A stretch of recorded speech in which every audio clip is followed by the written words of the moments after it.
Para comenzar, ¿podría presentarse brevemente y contarnos cuál es su formación académica? Claro que sí, con mucho gusto. Soy Jorge Roberto Molina Gómez y bueno, soy egresado de Ingeniería Industrial en el 2003 por el TEC de Monterrey, Campus Estado de México. En el Inter había una opción de sacar una especialidad, hice una especialidad en finanzas con las materias optativas.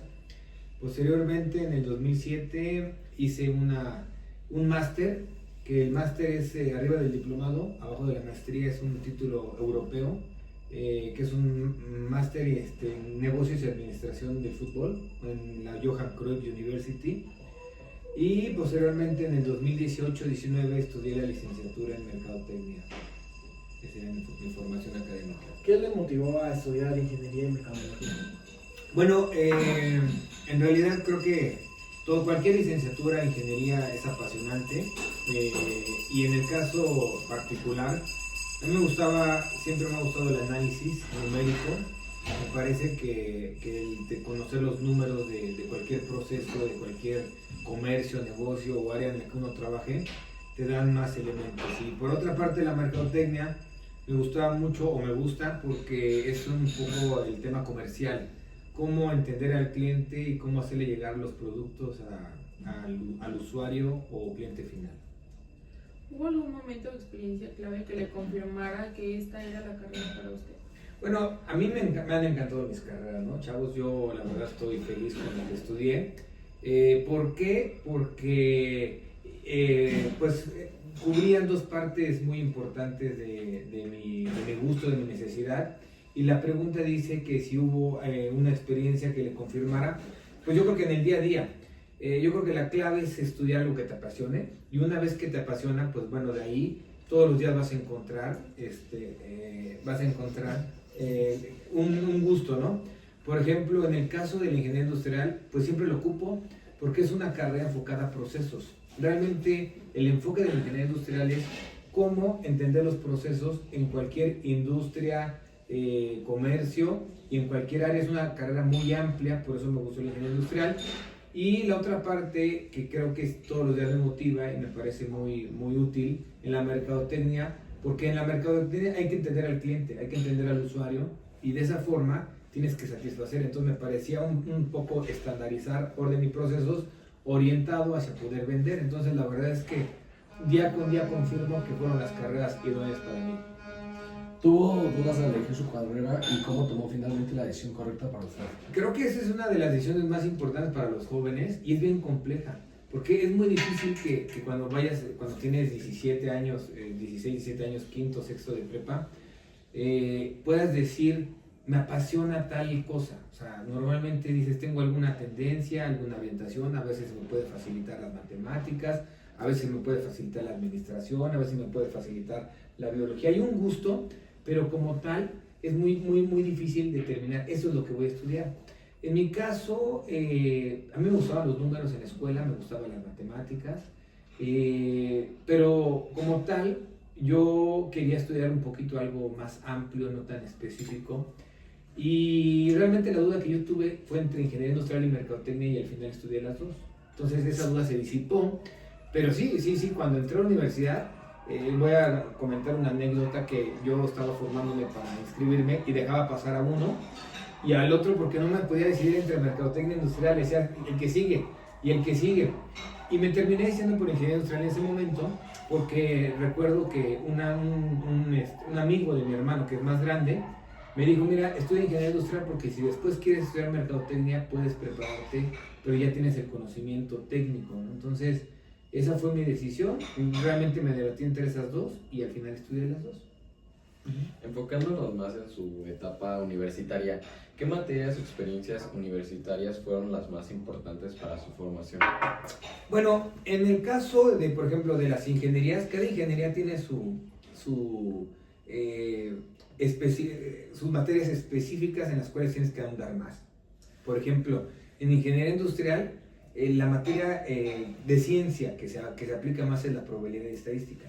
La probabilidad estadística en el caso de la ingeniería industrial es la más importante, porque lo que tú quieres hacer es prevenir, estandarizar, ver qué pasaría en el futuro, y para eso necesitas datos estadísticos. Entonces, en el caso de la ingeniería industrial, la probabilidad estadística es clave, ¿no? Y en el caso de la mercadotecnia, bueno, materias que me parecieron muy interesantes, el tema de la segmentación, porque la segmentación es, tú no le vas a vender, ni le vas a hacer un plan, ni vas a satisfacer la necesidad de todo el mundo. No podrías tú vender un producto que le funcione a todos.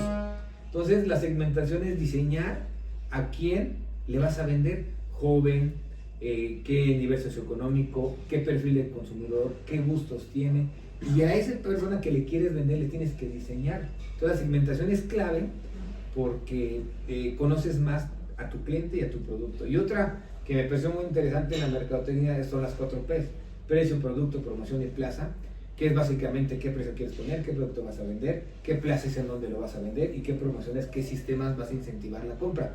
Pero son muy padres esas 4, porque con esas 4 tú puedes hacer un plan de negocios, puedes empezar a hacer un business plan, o puedes con estas 4 hacer un plan comercial, un plan de mercadotecnia, un plan de satisfacción al cliente. Pero al final, cualquier empresa, servicio, industria, siempre tiene que ver esas 4 cosas: precio, producto, promoción y plaza. Esas 2 materias, tanto en ingeniería como en mercadotecnia, me parecieron muy, muy interesantes. ¿Cómo influyó su experiencia como estudiante en lo que hoy hace profesionalmente? Bueno, creo que al final vas subiendo de nivel, ¿no? Vas a la primaria, es muy bonita; vas a la secundaria, es muy bonita; en la prepa empiezas a agarrar una forma con respecto al nivel de interés, de intensidad y compromiso que empiezas a tener, y luego en la universidad. Entonces, creo que de todas maneras los hábitos de estudiante van a ser los hábitos de profesionista. Entonces, solamente vas a ir subiendo en el nivel de exigencia, de compromiso, pero son los mismos hábitos que vayas teniendo de estudiante, son los mismos hábitos que vas a tener seguramente cuando estés trabajando en donde estés, en el lugar que estés. Entonces, pues al final, el gusto por el estudio, la disciplina, la constancia, creo que es clave en el tema de estudiante, cómo afecta en la vida profesional el no faltar. Entre menos faltes a la prepa, entre menos faltes a la universidad, es muy seguro que te va a ir bien, y en el trabajo es lo mismo. Entre más constante seas, más disciplinado, pues seguramente te va a ir bien. Esos serán los hábitos que yo creo que como estudiante influyen en la vida laboral. ¿Cuál fue su primer empleo relacionado con su área y cómo lo logró? Bueno, esta es una pregunta muy padre, y creo que les puedo compartir mi experiencia porque seguramente les va a pasar. Cuando uno sale de la universidad, quieres aplicar exactamente lo que enseñan en la universidad, y qué padre, ¿no? Eso está bien. Entonces, mi primer trabajo fue en una fundidora, en la parte de calidad, y bueno, yo estaba encantado con esa parte porque las desviaciones estándar, el proceso normal, los sistemas de calidad, pues era algo, la estructura de los materiales, las conversiones, la física, era algo que yo venía egresado, y pues yo quería aplicarlo casi yo iba caminando por la fábrica y veía algo y decía, aquí está, aquí es la ley de, pues no sé, la ley de muchos de los fluidos. Ya no me acuerdo tanto porque ya tiene 25 años que me gradué, y luego ya fui haciendo otras cosas, pero yo iba caminando y decía, aquí tenemos esta fuerza aplicada, acá tenemos este centro de gravedad, acá tenemos tal cosa. Y entonces, sobre todo las conversiones, cuando estás trabajando en la industria, la conversión de las unidades es muy típico. Pasar de PSI a kilopascales, pasar de sistema inglés a sistema decimal. Entonces, bueno, eso fue de lo primero que... ¿Y cómo lo obtuve? Bueno, pues apliqué en el tema del currículum. También esa es una parte importante. Cuando te estás graduando, si vas bien, pues hay muchas ofertas, ya sea de becario, de forma. Y entonces dentro de una gama uno tiene que ver cuáles te gustan más, cuáles piensas que hay más desarrollo, cuál más hay experiencia, y vas optando por esas carreras, ¿no? Yo me metí a esa fábrica y fue una muy buena experiencia.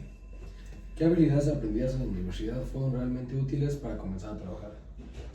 Bueno, yo creo que es súper útil el trabajo en equipo.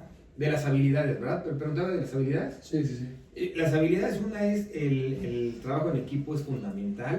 Otra es el tema de la constancia y la tolerancia a la frustración. Yo creo que aquí yo les puedo compartir un tip, no se trata de hacer las cosas perfectas, sino de terminarlas. porque la perfección se va a ir adquiriendo en la mejora continua. Pero si por quererlo hacer perfecto no lo termino, ahí sí hay un problema. Entonces, creo que las habilidades de culminar, constancia, trabajo en equipo, al final avanzar, creo que son de las principales, la constancia, disciplina y el trabajo en equipo. Perdón. ¿Cuáles han sido los mayores retos que ha enfrentado como ingeniero y mercadólogo? ¿Retos en cuestión laboral? Sí.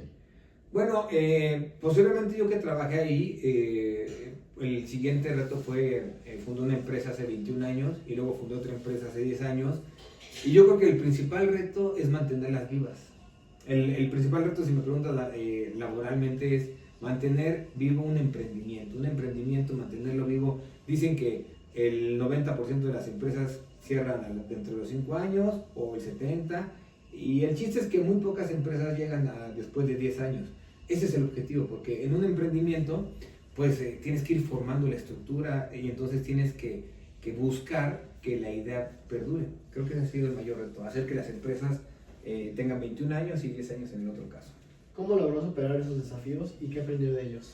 Yo creo que hay dos cosas y que les compartí en ese momento. Bueno, en el caso de los emprendimientos, la mayor clave es este emprendimiento, cómo va a ayudar a la sociedad. Porque cuando haces eso, deja de ser una idea pequeña y se convierte en una idea trascendental, el negocio que sea, ¿eh? O sea, una tienda puede tener el objetivo, una tienda miscelánea puede tener el objetivo de mejorar su entorno, su colonia, su barrio, donde sea. Entonces creo que para que las cosas perduren, uno tiene que tener una idea que sea trascendental y la otra es, tienes que trabajar con constancia y entender que vas a ir mejorando y vas a ir estructurando conforme pasa el tiempo. Entonces tienes que ser muy paciente. Esa es otra gran habilidad que tienen que desarrollar, que tenemos que desarrollar la paciencia. ¿Hubo algún proyecto o momento que haya marcado un crecimiento importante en su carrera? Pues sí, eventualmente yo creo que el hecho de fundar las empresas, de ponerles una marca registrada, de ir avanzando, de ir creciendo, yo creo que los momentos claves, yo podría hablar cuando me junté con mi familia que me apoyaron en el primer negocio, ese periodo fue un momento clave. Otro momento clave fue encontrar socios buenos. Cuando encuentras un socio bueno, esa parte puede ser una relación de por vida. Encontrar socios buenos es otro momento clave. Otro momento cuando decides que es un proceso trascendental, que no quieres que nada más se quede en ti, sino que aunque pasen 40 años y a lo mejor yo no esté en este mundo, siga la idea por 100, 200 años y que encuentres esa misión y la puedas transmitir. Yo creo que serían las tres cosas. El inicio, encontrar buenos socios, buenos colaboradores también, y encontrar una idea trascendental son 4 momentos claves. ¿Cuáles son sus responsabilidades principales en su puesto actual? Bueno, actualmente yo soy director general de las 2 empresas y pues mi posición clave, como las direcciones generales, al final tienes que ver todos los procesos. Tienes que estar enterado de todos los procesos, tienes que tener buenas, delegar, tener buenas segundas manos, tienes que tener una visión global, tanto financieramente, operativamente, del cliente, porque al final tienes que estar involucrado en todas las áreas. No vas a resolver todo, pero tienes que saber de todo. ¿Qué habilidades utiliza más en su día a día?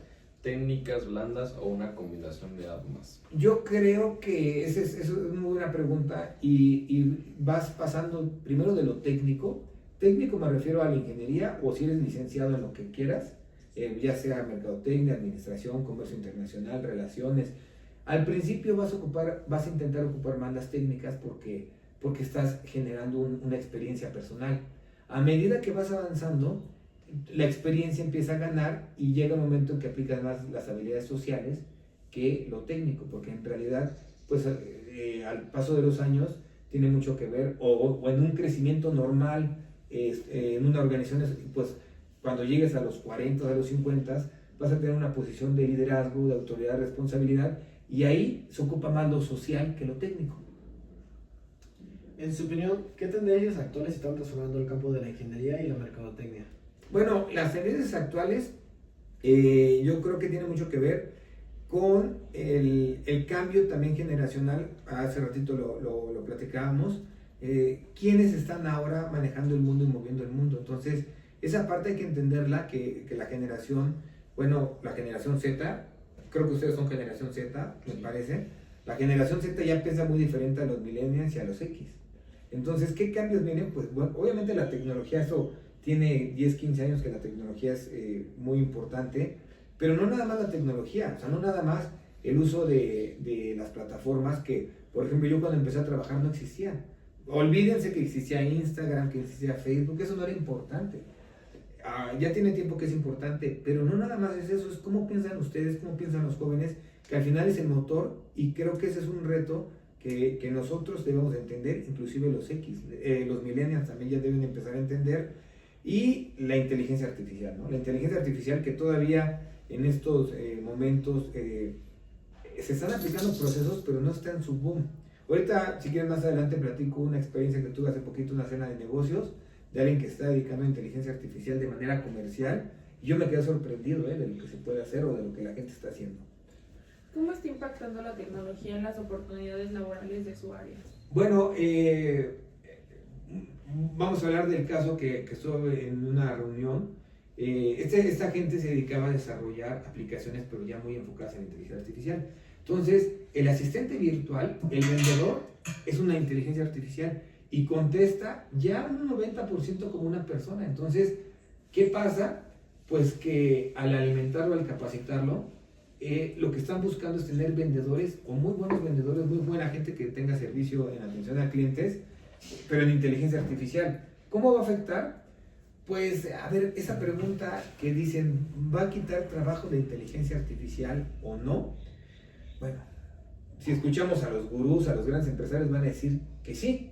O sea, me refiero a Bill Gates, Elon Musk, van a decir que sí va a afectar. En un caso de México, que al final estamos 10, 15 años atrás de las economías más grandes, yo diría ahorita la verdad, no sé si la inteligencia artificial va a quitar trabajos. Lo que sí es que el análisis de la información que nos da la inteligencia artificial, pues va a ser muy, muy importante, ¿no?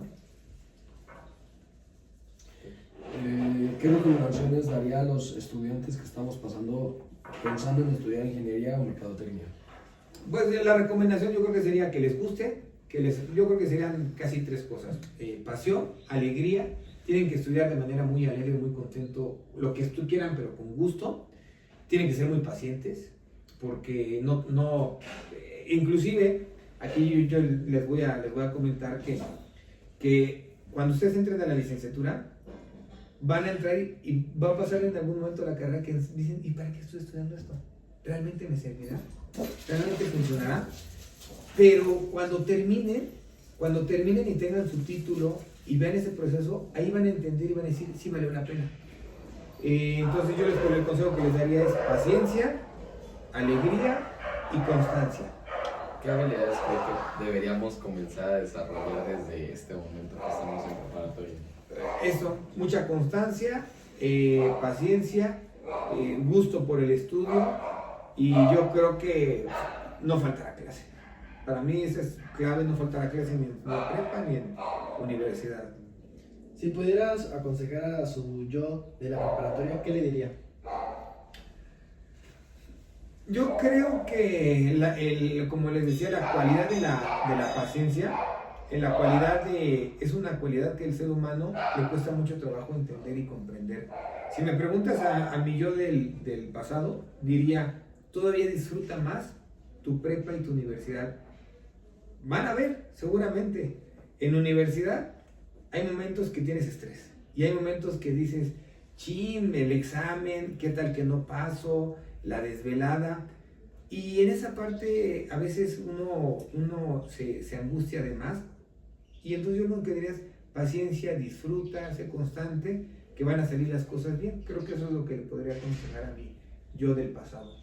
Para finalizar, ¿cuál considera que ha sido la lección más valiosa que la vida profesional le ha enseñado? La pandemia. A ver, la pandemia, yo ya tenía los negocios. Entonces, por ejemplo, uno a veces puede frustrarse como colaborador, como trabajador o como empresario. Se puede frustrar porque, pues al final, todas las empresas y la vida son objetivos. Por ahí alguien me dijo una vez, empresa que no crece, decrece. O sea, todas las empresas de alguna manera tienen que estar creciendo, ya sea en ventas, en organización, en estructura, y siempre son objetivos. Entonces, lo que a mí me enseñó la pandemia es, si de repente tú te pones un objetivo de 90 y yo llegaba al 70, me enojaba y me frustraba. En la pandemia, el objetivo era vender lo que fuera. O sea, el 10, el 20 o el 30%, eso era oro molido. Entonces, ¿qué te enseña la pandemia? Mientras que puedas vender, el panorama siempre puede ser positivo. O sea, no pasa tan... Y también otra cosa es no exagerar y no ver las cosas tan negativamente. Ahí sí el comercio se paró, ahí sí no podías vender nada. Y a veces eso te enseña a decir, bueno, realmente con que venda, con que tenga trabajo, con que las cosas pueden salir bien. Creo que eso es lo que enseña la pandemia. Le agradecemos mucho por compartir su experiencia con nosotros. Su apoyo será de gran ayuda para nuestro proyecto y nuestro futuro profesional. Con esto concluimos la entrevista. Muchas gracias por acompañarnos.